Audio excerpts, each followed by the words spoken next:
Alors, monsieur le témoin,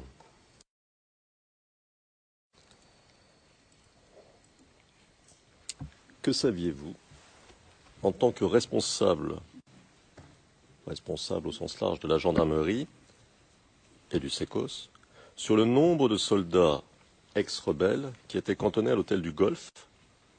Est-ce que vous aviez des informations? Et que saviez-vous sur leur armement?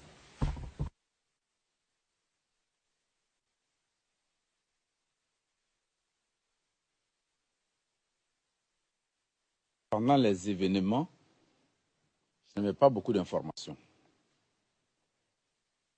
Pendant les événements, je n'avais pas beaucoup d'informations sur le nombre de soldats stationnés au Golfe.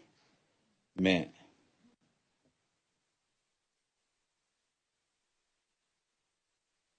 quelque temps avant la marche du 16 décembre, il y a eu un reportage sur la télévision qu'on appelait à l'époque TCI. Et donc, c'est au cours de ce reportage que nous avons tous vu qu'il y avait eu un rassemblement d'un certain nombre de militaires et leur chef leur donnait des instructions concernant l'installation du directeur général de la télévision à la RTI. Ce sont ces images-là qui m'ont permis de savoir que, un, il y avait des militaires là-bas, deux, ils étaient armés, et si je m'en tiens aux images avec le nombre de personnes rassemblées, je pense qu'il y avait beaucoup de personnel.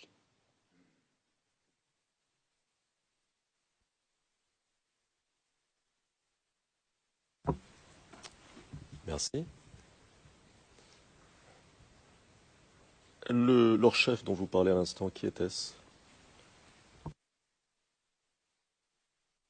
Celui qui donnait les instructions ces jours-là aux soldats, c'était le commandant Ouattao.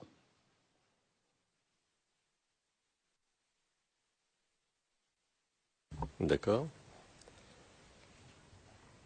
Et ensuite, parce que là, il s'agit de la mi-décembre, ce que vous nous dites là se passe mi-décembre 2010, mais ensuite, avez-vous obtenu d'autres informations sur qui se trouvait à l'hôtel du Golfe tout au long de la crise, vous voyez?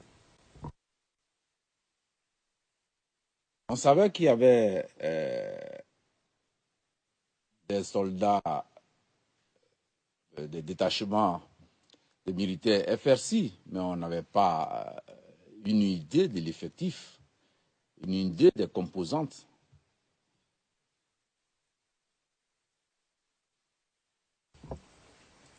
D'accord. Aviez-vous une idée de l'identité des responsables militaires ex-rebelles, donc FAFN, qui se trouvaient là, qui se trouvaient au Golfe?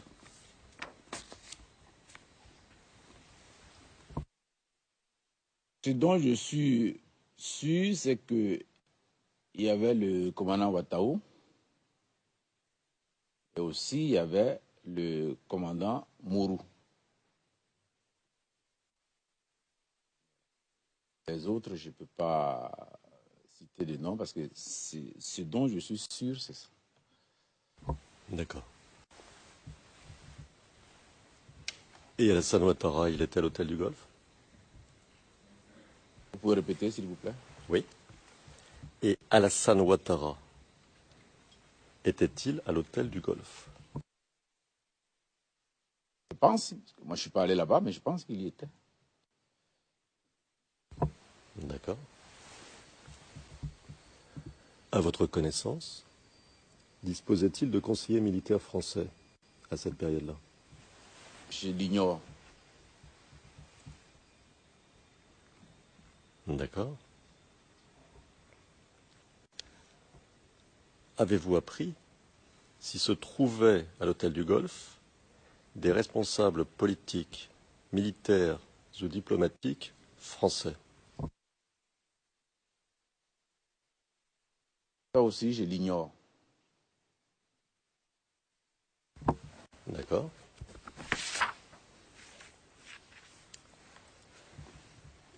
Y avait-il des postes d'observation de la gendarmerie à proximité de l'hôtel du Golfe?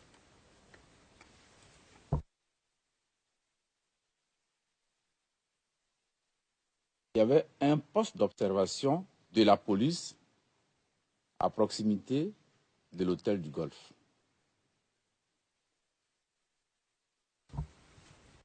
D'accord. Un seul poste? Au départ, c'était un seul poste qui était à proximité, en venant de Cocody pour aller à l'étoile du Golfe, pas loin de la résidence de Mme Thérèse de Fourboigny.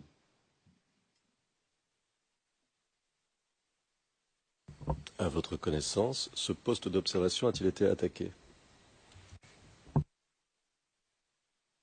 Oui.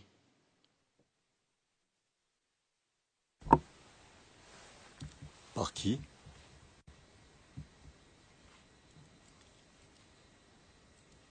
Le directeur général de la police nous a rendu compte un jour, au cours d'une réunion, que ces éléments détachés à ces postes d'observation ont été attaqués par un détachement militaire arrivé du Golfe. Ils les ont attaqués, ils leur ont arraché leur armement. Ils ont même pris en otage une ou deux personnes et ils sont retournés avec le tout à l'hôtel du Golfe. Il a rendu compte à la réunion des généraux. Et le chef d'état-major a pris sur lui de rentrer en contact avec les militaires qui étaient au Golfe, de manière à ce que, le ou les policiers qui ont été pris en otage soient libérés et l'armement rendu. Quelque temps après, les policiers ou le policier ont été libérés, mais à ma connaissance, l'armement n'a jamais été rendu.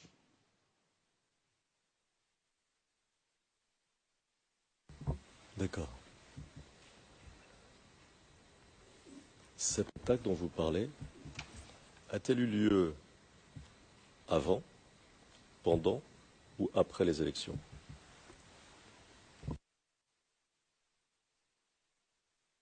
Je pense que c'était après les élections, juste après les élections, au moment de ce que j'appelais les périodes de crispation.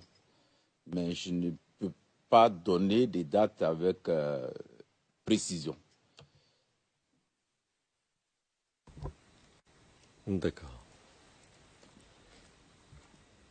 L'hôtel du Golfe est-il situé à proximité de la demeure du président de la République?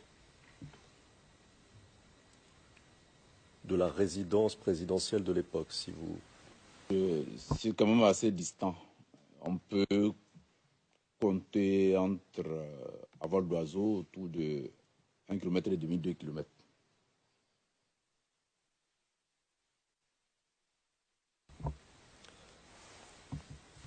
Pendant la période dont nous parlons, existait-il un risque d'attaque de la résidence présidentielle à partir du Golfe?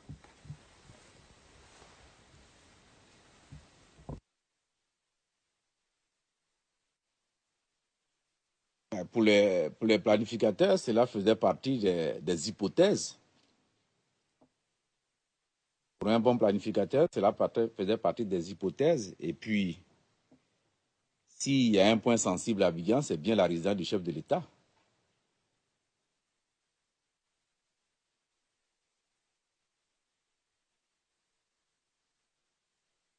D'accord. Alors nous avons parlé hier, plus exactement vous avez parlé avec la représentante de l'accusation, de manière extensive de l'incident de la marche du 16 décembre. Les militaires les militaires ex-rebelles, qui étaient cantonnés à l'hôtel du Golfe, ont-ils, à votre connaissance, lancé une attaque, eux aussi, le 16 décembre?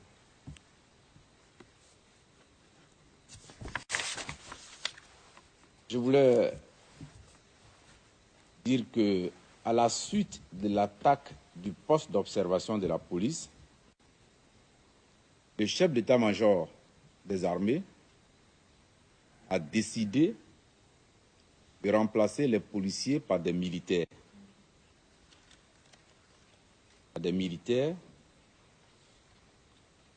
On lui a dit Carrefour, Madame Oufoué-Boigny.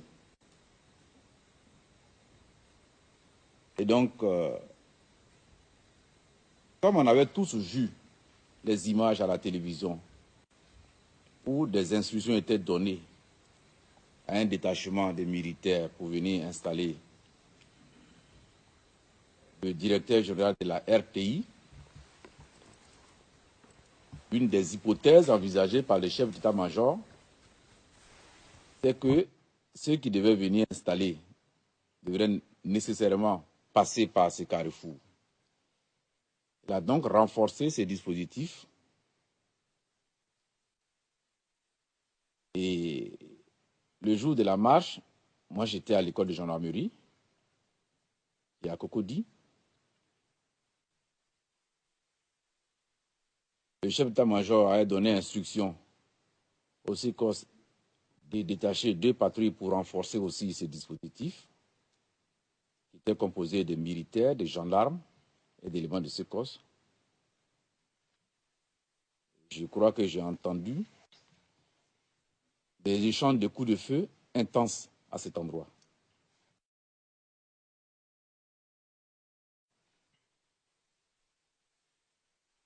Des feux vraiment nourris à cet endroit. Puisque de l'école de gendarmerie, on pouvait entendre distinctement ces échanges de coups de feu à cet endroit dans la matinée. Et quand nos hommes sont rentrés, ils nous ont fait un compte rendu sommaire et le chef d'état-major lui-même, le soir, quand on était à la réunion de débriefing, il a confirmé qu'il y a eu des échanges de coups de feu nourris entre ceux qui voulaient venir forcer le passage et ceux qui étaient chargés d'empêcher le passage.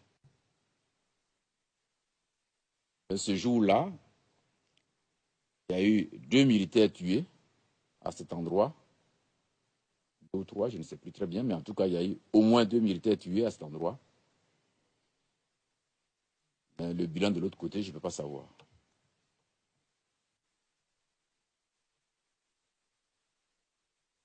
D'accord.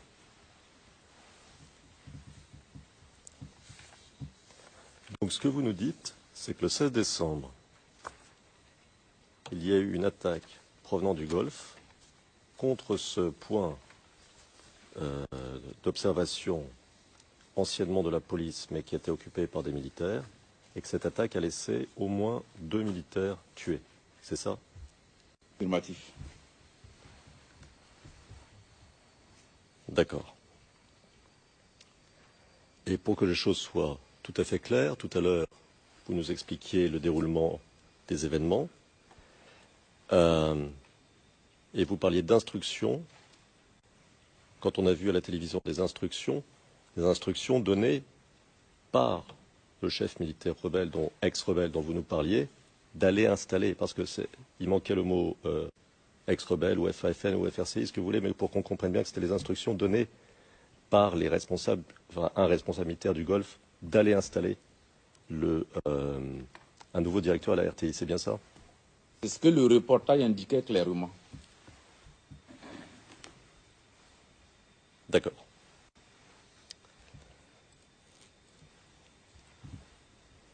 Savez-vous si la primature était l'un des objectifs des marcheurs ce jour-là, le 16 décembre?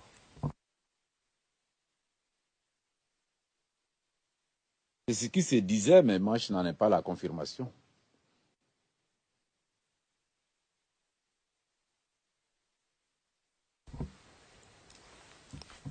À plusieurs reprises,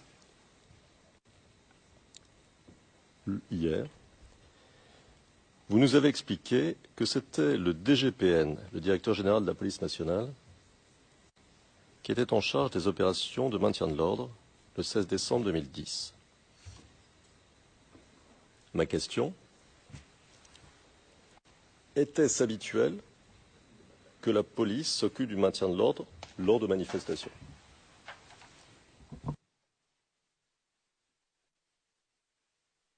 C'était la règle absolue.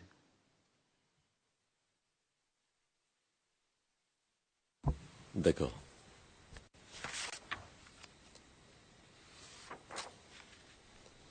Alors, vous nous avez expliqué qu'il y avait des hommes armés parmi les marcheurs. Vous nous avez donné des exemples d'armes qu'ils portaient.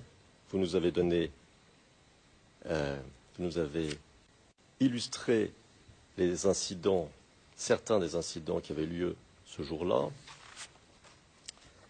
Et vous avez parlé d'une marche armée. Alors, ce que je voudrais savoir, pour ne pas revenir, pour essayer de gagner du temps, je ne vais pas revenir sur tout ce que vous avez dit, c'était tout à fait clair. Mais ce que je voudrais savoir, c'est si ces hommes armés dont vous nous avez parlé à l'intérieur de la marche agissaient en commando organisé.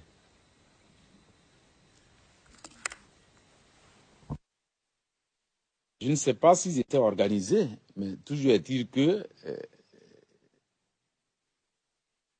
la mort de beaucoup d'agents des forces de défense et de sécurité ce jour-là était de leur fait.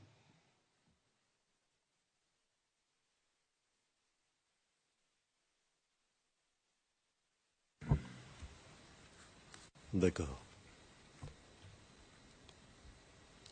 Vous nous avez dit,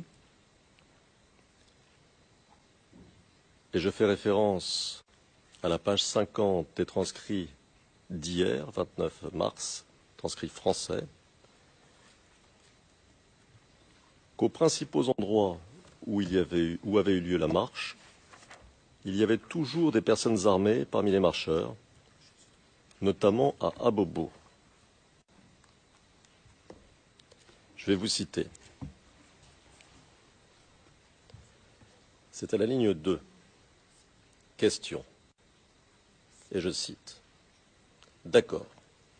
Où, à quel endroit a-t-il dit qu'il y avait des personnes armées? Ligne 4. Réponse. Votre réponse, je cite.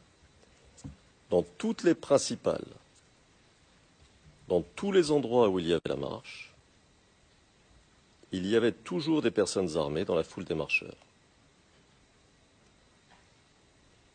C'est ce qu'il a dit. Il y avait toujours des personnes armées dans la foule des marcheurs. C'est ce qu'il a dit. Notamment à Abobo. Notamment à Abobo. Fin de citation. Voulez-vous dire par là, ou vouliez-vous dire par là, que sur les différents axes de la marche,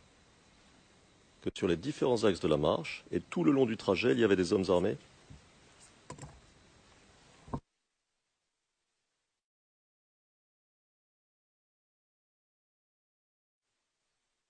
Je voulais surtout dire que ça, c'est le rapport du directeur général de la police à la réunion de débriefing. Donc, il a dit effectivement que à différents endroits d'Abidjan, ces hommes avaient été soit tués par balle, soit blessés par balle. Et que généralement, les tireurs étaient cachés dans le lot des marcheurs. Donc, je rapporte exactement ce qu'il nous a dit au débriefing.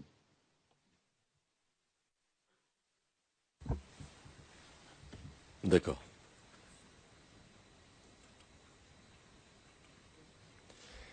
À quel moment, gendarmes et policiers se sont-ils rendus compte que c'était une marche armée?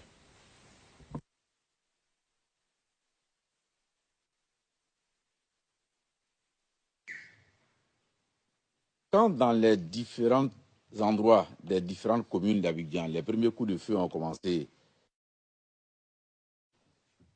à éclater, tirer en direction des forces de l'ordre, puisque c'était une marche qu'on voulait empêcher, comme n'était pas autorisé. C'est là que selon ce que le DGPN a dit, c'est là que lui, les comptes rendus ont commencé à lui parvenir pour dire que la plupart des marcheurs étaient armés. Pas tous, mais beaucoup d'éléments parmi les marcheurs étaient armés. D'accord. Était-ce dans la matinée? Il n'a pas précisé, mais il n'a pas daté les différents incidents. Mais il a fait un bilan de toute la journée.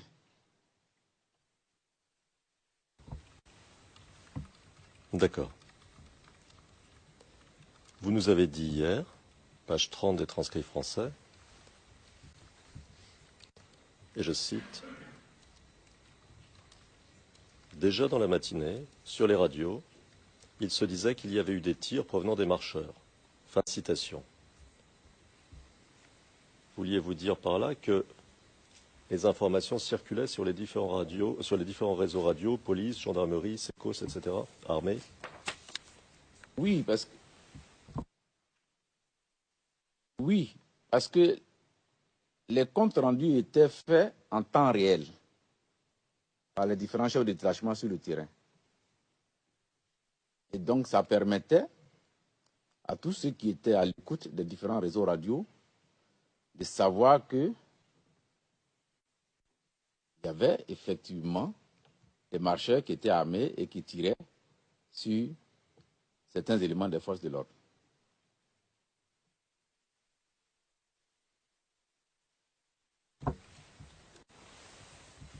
D'accord.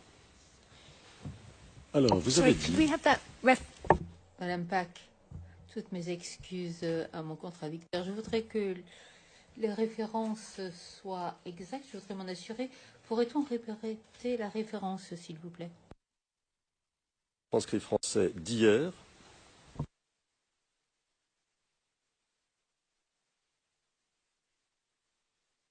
Aux lignes 2 et 3.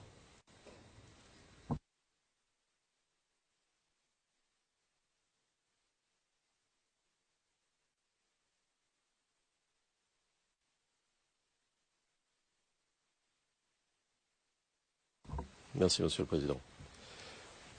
Donc, vous avez dit hier, page 23 des transcrits français,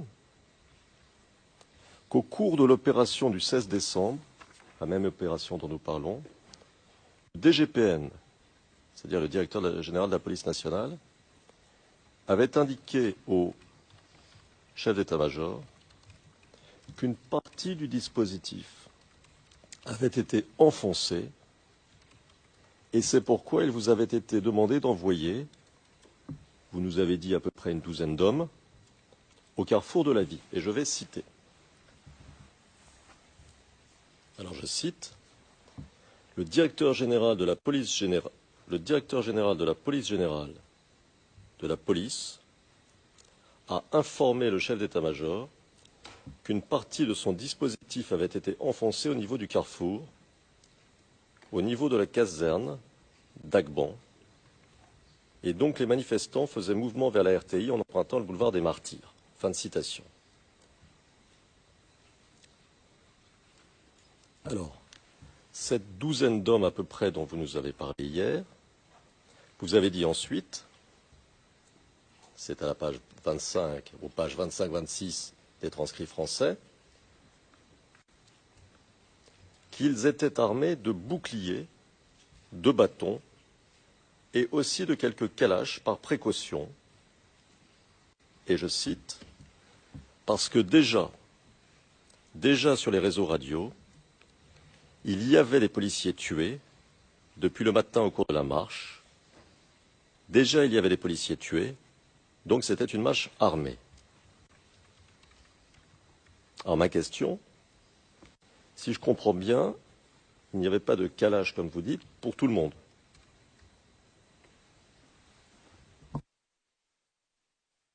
Dans la situation d'embargo dans laquelle on était, c'était une évidence. Il y avait énormément de préoccupations en ce qui concerne notre armement. Et on n'avait pas de calage pour tout le monde. Ça, c'est vrai. Dans toutes les composantes des forces de défense, que ce soit à la gendarmerie, à la police ou au niveau des trois armées. C'était la même situation. D'accord. Et plus précisément, pour ce petit groupe d'une douzaine d'hommes, combien y avait-il de Kalash?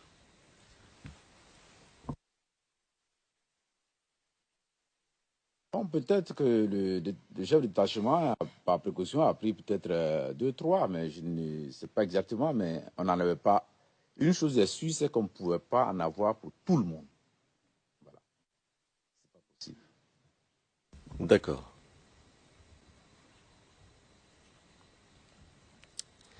Alors, page 26 des transcrits français d'hier, 29 mars, vous indiquiez que les armes létales, les armes pouvant tuer, ne pouvaient être utilisées qu'en cas de légitime défense.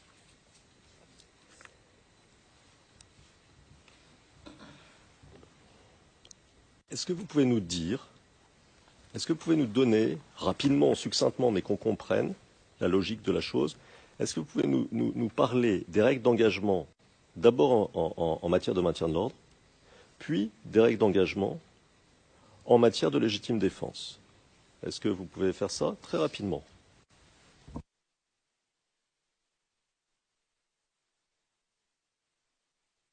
Je voulais rappeler que les opérations des maintien de l'ordre sont régies par les textes, par le texte que Madame le procureur nous a présenté hier, 1967, et que, conformément à ces textes, l'emploi de la force et l'emploi des armes dans le cadre du maintien de l'ordre obéit à des procédures particulières caractérisées par la délivrance de ce qu'on appelle les réquisitions particulières pour le cas de l'emploi de la force et les réquisitions particulières spéciales en ce qui concerne l'emploi des armes. Ça, c'est le cadre particulier de la loi de 67 sur les règles d'engagement au maintien de l'ordre. Mais de façon générale, nous avons une possibilité, les forces de l'ordre ont une possibilité, c'est la légitime défense. Soit de votre collègue, soit de vous-même. Et donc, comme la première hypothèse, qui est l'application de la loi, n'était pas possible dans l'environnement où on était, parce que cette application de la loi impose que l'autorité civile qui délivre cette réquisition soit sur le terrain. Or, le 16 décembre, aucune autorité civile ne pouvait être sur le terrain. Vous comprenez pourquoi. Donc, nous avons encore une possibilité qui est la légitime défense. C'est pour ça qu'on insistait sur cette deuxième hypothèse. Lorsqu'on devait mettre les gens à la disposition de la police, j'insistais auprès des commandants d'unité de rappeler ces règles-là à les hommes. On prenait toute la précaution de faire en sorte qu'ils aillent avec quelques calaches, par précaution. Et donc, dans le cas des manifestants qu'on repoussait, on leur demandait simplement d'être vigilants. Il n'y avait pas de règles particulières, d'être très vigilants. Si des coups de feu étaient tirés, ceux qui avaient les calaches devaient automatiquement répliquer aussi par des coups de feu. Malheureusement pour nous, c'était difficile. Et c'est ça qui a fait qu'il y a eu beaucoup de dégâts parce que ceux qui tiraient, quand ils tiraient, ils se cachaient dans la foule. D'accord. Pour que les choses soient claires, donc ce que vous nous dites, c'est que vous avez rappelé ce jour-là à toutes les unités du SECOS qui allaient être engagées dans le cadre de l'opération dirigée par la police qu'il ne pouvait y avoir d'usage d'armes létales qu'en cas de légitime défense. C'est ça que vous nous dites, c'est ça? Affirmatif. D'accord. Perfectly summarized. Perfectly summarized. Bravo pour le résumé. Mais c'était clair déjà auparavant. Alors, Vous nous avez parlé de 2 voitures du groupe d'appui qui avaient été équipées de mitrailleuses. Et vous nous avez dit que c'était parce que ces voitures avaient vocation à surveiller l'autoroute et poursuivre les malfaiteurs sur l'autoroute. C'est bien ça? Oui. Bon. Mais vous nous avez dit qu'elles étaient souvent en panne, que les mitrailleuses qui étaient fixées sur ces voitures étaient souvent en panne.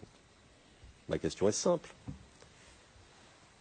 Étaient-elles en panne le 16 décembre?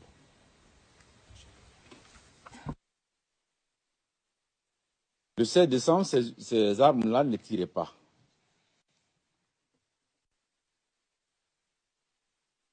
Pourquoi? Le 16 décembre, ces armes n'étaient pas fonctionnelles. Et puis, de toutes les façons, à partir du moment où une arme n'est pas sûre, vous tirez une fois, 2 fois, ça s'enraye, ou bien la munition reste coincée, il vaut mieux ne pas partir sur le terrain avec ça.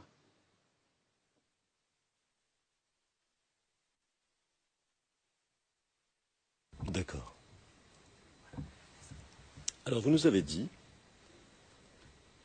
c'est page 34 des transcrits français d'hier, 29 mars, que quand la Direction générale de la police nationale déploie vos hommes, elle les déploie sous l'autorité de ses commissaires. Je vais vous citer. Parce qu'il ne faut pas oublier, c'est ligne 23, parce qu'il ne faut pas oublier que la DGPN, quand elle déploie nos hommes, elle les déploie sous l'autorité de ses commissaires. Fin de citation. Pour que l'on comprenne bien, est-ce que cela veut dire que dans le cadre d'une opération comme celle du 16 décembre, organisée et dirigée par la police, les unités du SECOS qui interviennent sont sous l'autorité directe de gradés de la police, par exemple de commissaires? Est-ce que vous voulez que je repose ma question ou que je la reformule? Oui, non seulement sous l'autorité, mais sous ce que nous appelons le contrôle opérationnel des commissaires de police du lieu où ils interviennent.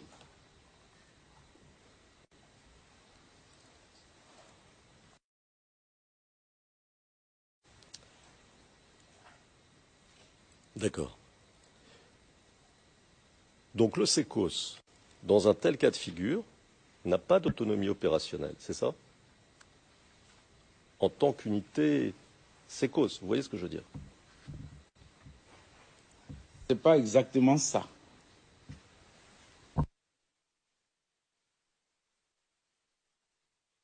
Dans les opérations, dans toutes les opérations, que ce soit en maintien de l'ordre, que ce soit opération de type militaire, on établit une chaîne de commandement opérationnel. Donc, une fois que la chaîne de commandement opérationnel est établie, le commandant de cette chaîne exprime ses besoins en termes de ce que nous appelons de capacité.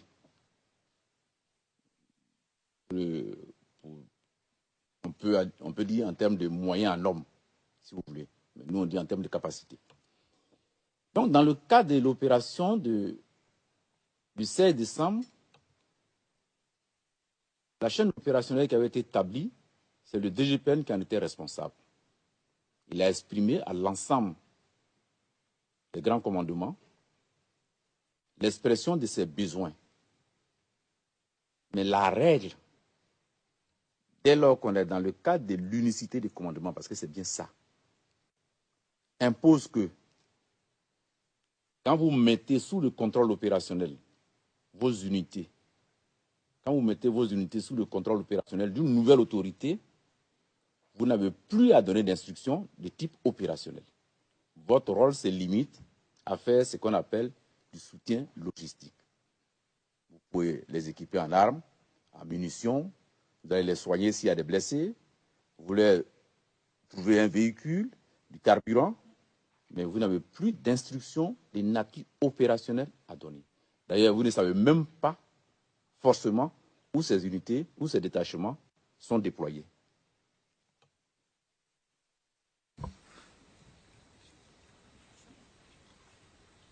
D'accord.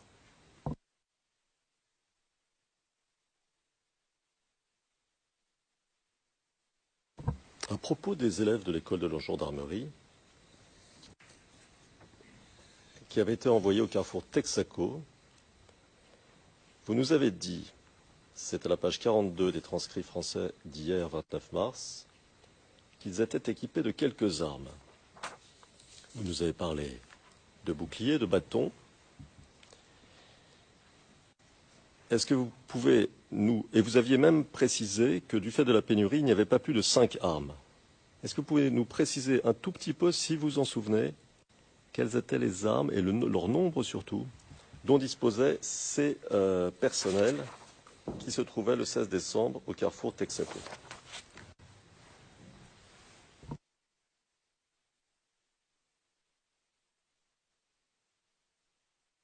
C'était un petit détachement, donc ce n'est pas personnellement moi qui gère ces genres de petites choses, mais ce qu'il faut savoir, c'est qu'à l'école de gendarmerie, on n'a pas une unité d'intervention. Donc, dans les équipements en armes, on n'est pas prioritaire. Les escadrons de marche de la gendarmerie qui sont prioritairement équipés en armes. Donc, nous, ce dont nous disposions, c'était quelques vieux FSA, des fusils semi-automatiques de type français, qui datent de 1956, et puis quelques vieux MAS 36, qui datent d'avant la Deuxième Guerre mondiale. Parce que 36, c'est l'année de fabrication. Donc, ce sont ces types d'équipements que nous avions à l'école, qui étaient prioritairement destinés à l'entraînement au tir des élèves.